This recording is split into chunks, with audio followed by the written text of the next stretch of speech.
Deyir ki, dəfində, yasda Yasin oxuyurlar. Onun mənası nədir ki? Birincisi onu bilmək lazımdır ki, ya və sin iki hərfdir. Əslində bu in və yanı bildirir və Yasinin mənasını tapmaq üçün birinci İsa kəlməsinə baxmaq lazımdır ki, İsa kəlməsi Quranda necə yazılıb. İkinci məsələ isə Yasin surəsinin özündə belə hərfi tərcümə üzərindən desək, bu kitab dirilər üçün göndərilib deyilir. Yasin surəsinin dünyasını dəyişmiş insanlar üçün oxunmasının heç bir mənası yoxdur. Sadəcə Yasin hər şeyin iki tərəfi olduğunu bildirir. Bunu da hərfi mənada başa düşüblər yəqin ki, ona görə də oxuyurlar. Bugün mənim atamın dünyasını dəyişən günüdür və bu kimi şeyləri öyrənmək, sorğulamağı da mən atamdan öyrənmişəm. Ruhun şad olsun, işığına qovuşasan. J'achetais de fleurs pour toi, mon amour. Abi niyə ağlamırsınız?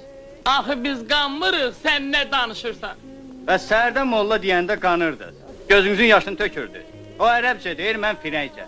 Və necə olur, hə? Onu qanırsınız, məni qanmırsınız.